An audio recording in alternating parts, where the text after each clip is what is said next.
Time is ready to go to our sixth challenger. Don't forget, listen, take notes, write your questions down, and challenge the presenters. They want you to challenge them. Get the knowledge that they have, bring it out. So, without further ado, let me introduce to you our sixth challenger. Ms. Jessica von Steeg is the Senior Development Manager at LIFT Incorporated, an organization that helps community members achieve economic stability and well-being. LIFT also works to establish a new standard of holistic, enduring solutions in our country's fight against poverty. At LIFT, von Steeg oversees all the fundraising and development efforts for the Los Angeles Regional Office. Prior to her work at LIFT, she spent 8 years working at a variety of nonprofits in Colorado, New York, and now in California. Most recently, von Steeg spent 2 years working at Chrysalis, a nonprofit focusing on helping people become self-sufficient through employment. She holds a BA from the University of Colorado and an MA from the New School's Milano School for International Affairs, Management, and Public Policy. This should be very interesting. Get your pens ready, get your questions ready. How about putting your hands together for Ms. Jessica von Steeg? Hello. How is everyone? Ooh, it's bright lights. How's it going? Does everyone need to stand up, switch seats, move around for just a sec? I'm feeling cold, but you might all be feeling good. No? Stand up maybe. How about everyone stand up? And maybe take a lap around your table. I know. Feel the stretch.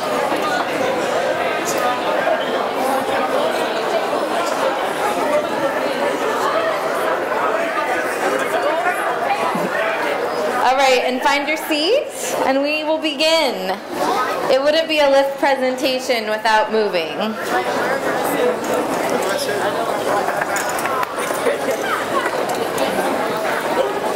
So, does anyone know about the organization I work for, LIFT? Has anyone heard of it? Yes. Really? I'm surprised. Okay, cool. So again, my name is Jess. I'm the Senior Development Manager at LIFT LA. And my job is what I tell people my job is I tell stories in a way that will hopefully inspire people to want to invest in our organization and their community. LIFT has been around in Los Angeles for about 2 years. We're a national organization that was started about 15 years ago. And 2 years ago we got some funding and did an environmental scan and decided LA is really where we need to be because most of our offices are on the East Coast. Like you guys heard, LIFT is an anti-poverty organization. We're really fighting to break the cycle of poverty for heads of households and families. You can see that half of Angelenos are living paycheck to paycheck. Can you believe that? Half. 50%. And 50% of Americans who move out of poverty become poor again in the next 5 years, which means they're not really breaking the cycle. Breaking the cycle would mean an end, or the next generation, their kids, are not dealing with the same set of circumstances that they might be. And then 1 in 3 Americans are living close to poverty. Does any of that surprise you guys? Really? Wow, okay. There's a lot of reasons for why all of this takes place. Does anyone have any guesses? Or, I mean, you can read what I wrote, but personally or from anything you've learned today, does anyone have any thoughts on why these numbers are so high in a country that is so wealthy? What was that? Almonds. Almonds?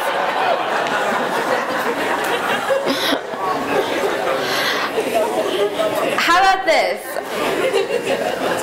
Who has a driving? Does anyone drive yet?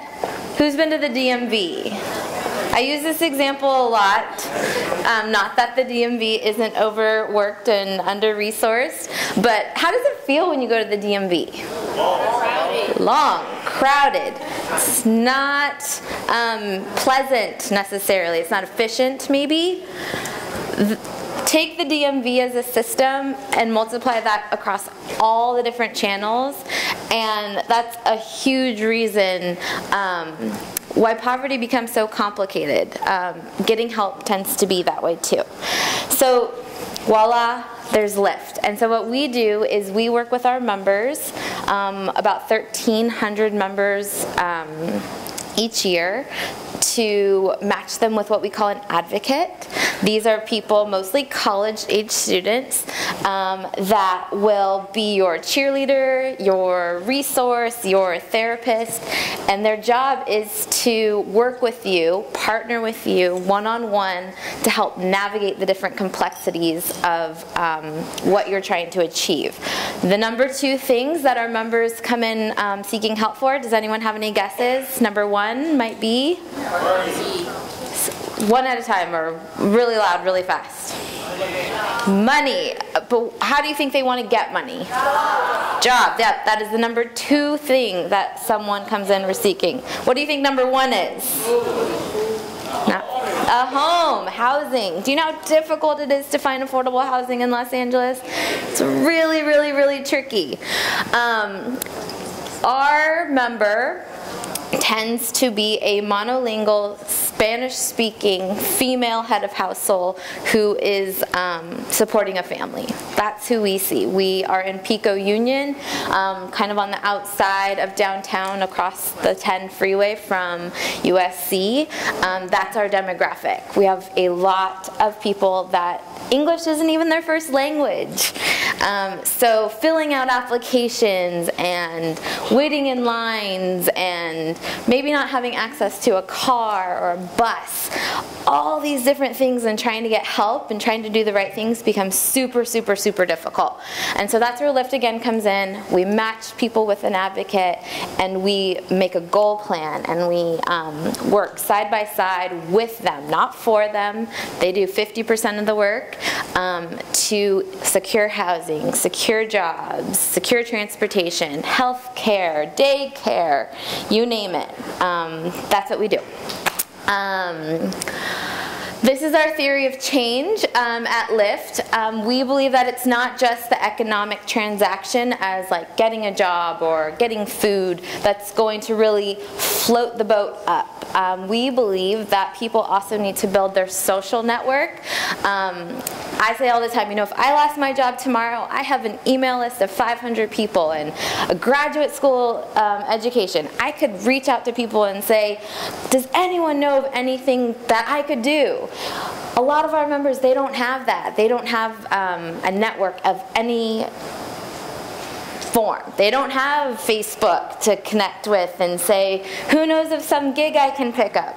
So that's a really important component to Lyft. We really, really focus on networking and how to build your resources and go out there and make connections. And then the personal, you know, it's going to be really difficult for someone to get a job if they're kind of down and out. I don't know, who has gone on an interview before? Okay, maybe someone shout out, did anyone in your interview get asked, why should I hire you? Yes. And how do you think that that employer would have responded if you said something like, I don't know, I'm feeling kind of low and I'm kind of down and out and depressed? That person's not going to hire you. They want someone that's motivated and up and hopeful, willing to work really hard. So that's another thing that we work on. And then it's the stuff like the filling out the applications, building a cover letter, resume, navigating the city, which doesn't have great public transportation, so printing out maps and giving them bus tokens, etc. So I want to tell you about one of our members. So Catherine and her boyfriend, Jose, are from El Salvador.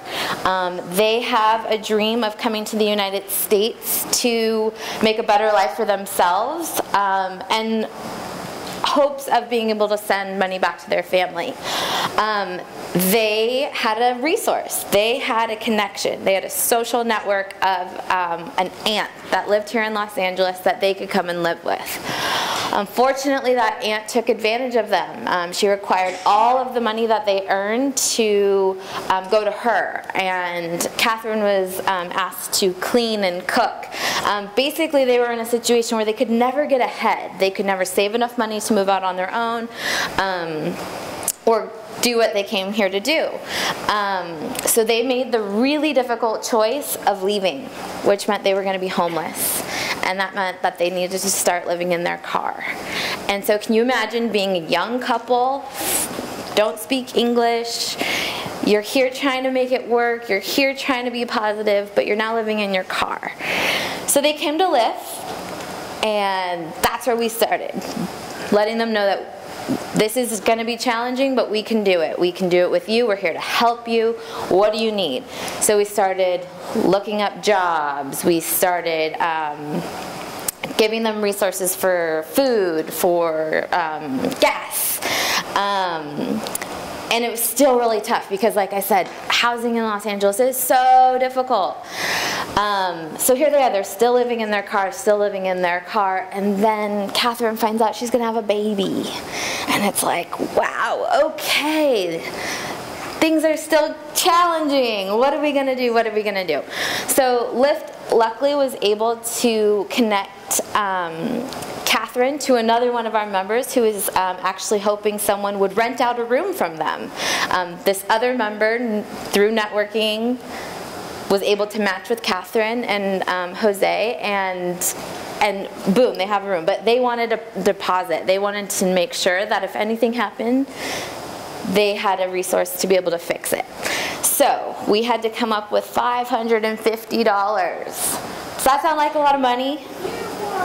$550. Well, guess what? We were able to get them $500.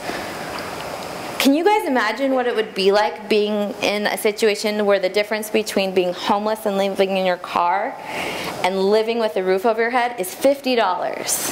Who drives in this audience?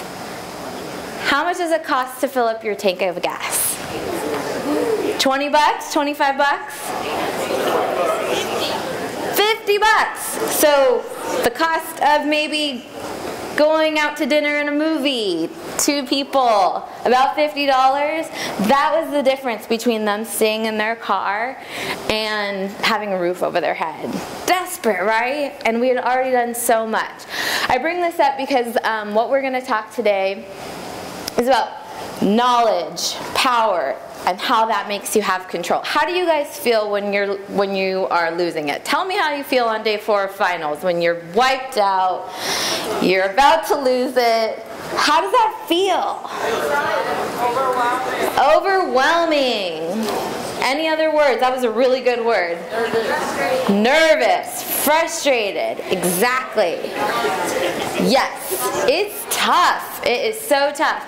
Research also shows that, especially in relation to finances, if you are stressed, out of control, feeling all of these things, it is so much more likely that you are not able to focus, create a plan, set goals, get the proper rest you need. And so guess what happens?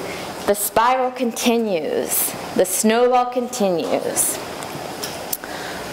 So that's what today, and this is a part of my challenge for you all, is to talk about personal finances. Personal finances can be everything from your personal or family budget, your savings plans, how to reduce your debt, how to increase your credit score.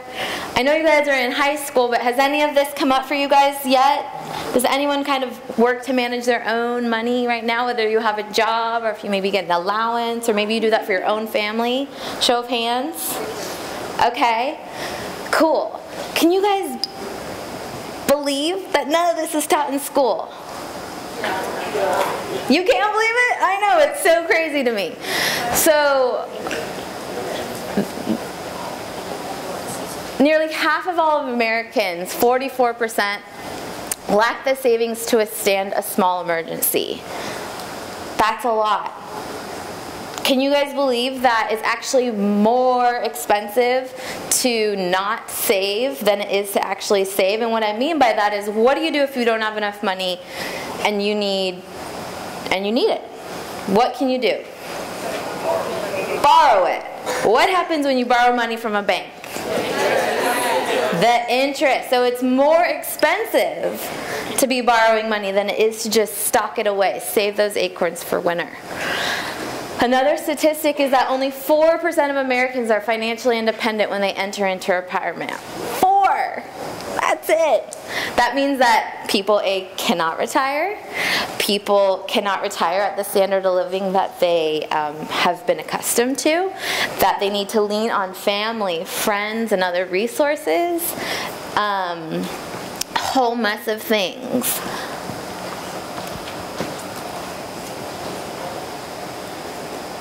This is a long paragraph, I'm not going to read it.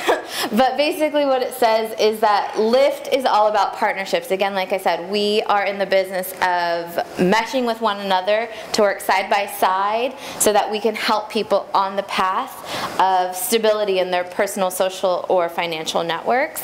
And we don't do personal finance necessarily either. It's but studies show that when you work side by side with someone, you have a motivator and you create behavioral change, you are significantly more likely to stick to that behavior. All right, so my challenge for you.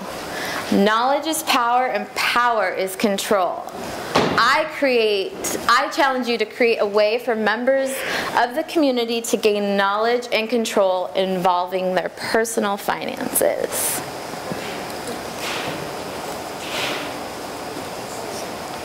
And I would add to this, knowledge, control involving personal finances, but also what's the most effective way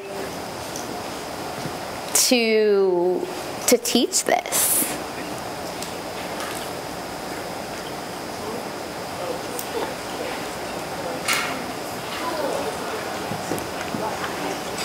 How would you guys want to learn about this? You would? School, huh? From a teacher? Really? I'm just asking. I'm just asking. A video?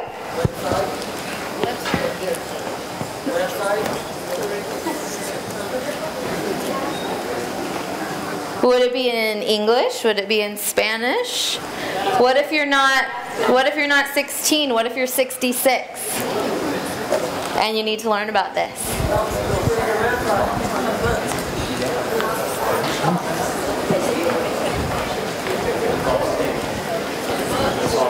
Yes.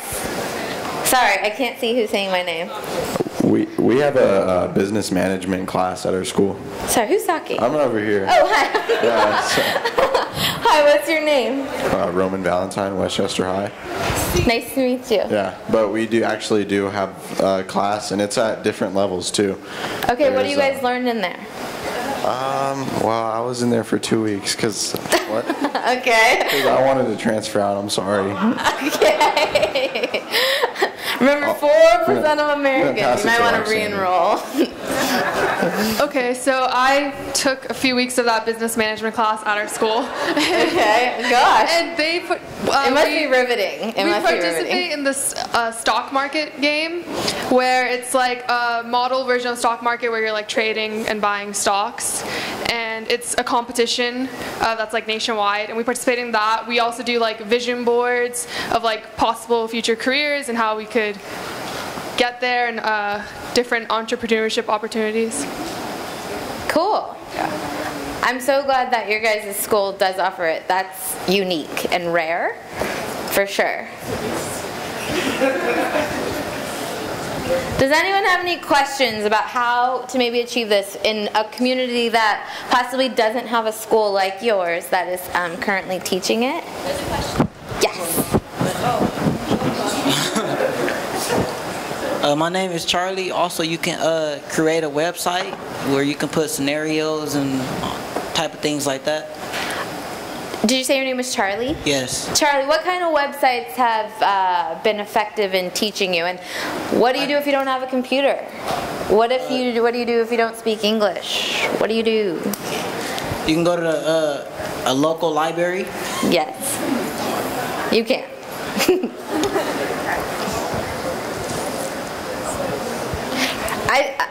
I don't want to like stir your guys' train of thought, but I would say the most effective thing about Lyft is the person-to-person connection.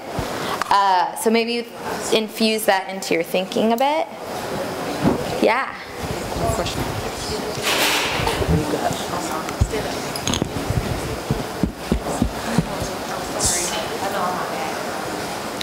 Okay.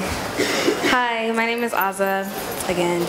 And my question is, well, a lot of times when people are incarcerated after they get out of jail, the felony that they committed is personally stamped on their record. So I wanted to ask, does Lyft have a program or something that, or is there a program in place that helps people who have recently gotten out of jail to get a job so that they aren't forced to go back and commit another crime so that they can, you know, support themselves and their family? Absolutely. So the only requirement to come through Lyft is that you're 18 years or older. Only requirement. So we definitely see people that have been convicted before, and it makes it super challenging because the system right now requires people who have been incarcerated to check this box telling the employer that they have done that. So what do you do at Lyft when that happens? You get creative, you network. There happen to be people in LA that are felon friendly, if you will, and they are open and willing to provide second chances. The organization I actually worked at with before, Chrysalis, which has 3 offices around the city, they have a social enterprise, and that's who they focus on. About 70% of their clients, they call them, are formerly incarcerated. There's also processes that people like our advocates do at Lyft, which is working on expunging records. So it's a legal process that takes time and resources, and so I'm not saying it's easy, but it can be done for certain felonies to wipe it clear. So there's ways, but it's difficult and you have to get creative for sure. It makes finding a job especially difficult. Hello. Chidoso, Middle College High School. Hi. I think your program is great. It's really interesting, and I like the person-to-person contact thing that you guys have going on here. It's great. Do you guys, I guess this is more of a two-part question. Do you guys also do work with immigrants? Because my mom was an immigrant. She went through a whole process to get her citizenship, and a major bump in the road for that was finances, because coming from Nigeria and coming over here, there's a lot of technicalities that you have to go through to like learn the financial system and learn how to file taxes and all that. So do you guys deal with immigrants, and do you have any advice if we were to take on this challenge, how to sort of incorporate that? Because like into education for one thing, because I'm a senior now, and when I was applying for FAFSA, there were like a lot of questions as to like how to do that and the CSS profile and all that. So do you guys have any advice to how to do that with not just immigrants but people in our community and then with students in our community?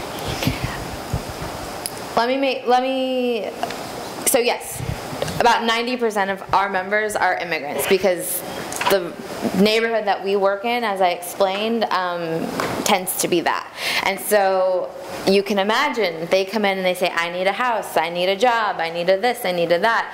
Benefits, social benefits. None of that is possible until they establish some sort of residency, citizenship residency. So that's always one of the first questions we ask is, what stage are you at in achieving that? Many of them say, square one, I haven't started, I don't know where to start, it's so confusing, I don't have a car, I can't get there, I don't have money, I don't have a lawyer. And so that's where we say, okay, we've done this before, and we start them on the path towards that, while simultaneously working on some of their other goals that are maybe not prohibitive because of their immigration status. I'm not sure I quite understand your question about the students part. And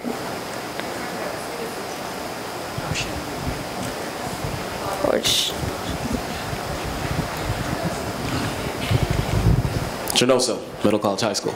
Yeah, sorry. I'm like, for students become economically aware, so to speak, because like we know you get money from your parents, you go buy stuff, but they don't teach us how to file taxes. Yeah. In economic class, like we play the stock market game and we learn about stuff, but we don't know everything there is to know of how to manage finances when you become an adult in the world. Totally, which is, thank you for saying that, because that's the problem, right? That's the issue. And so how do you become informed?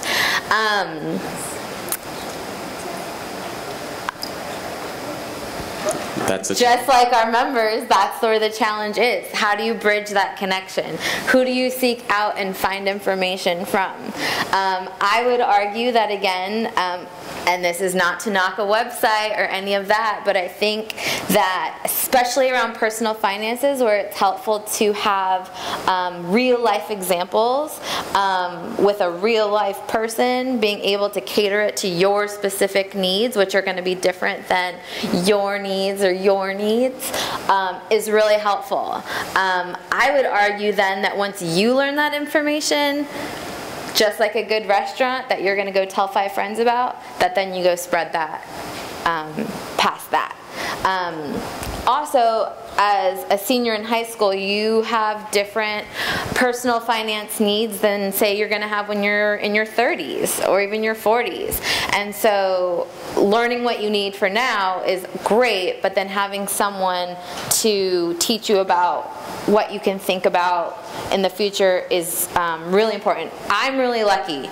My dad is a portfolio manager. He is a money manager. So since I was like able to understand talking language, it has been all about 20% of your income is not even yours. You just need to put it away like it's not even yours. I would have never known that if I didn't have someone literally telling me that. Every birthday card I got, every Christmas card I got, everything from grandma, it's like, oh, you got $20? Well, I'm gonna need some of that for this account over here. But I was lucky, and a lot of people don't have that. So I think finding the person that has that knowledge, seeking it yourself, and then finding a way to reteach it is probably going to be the best way.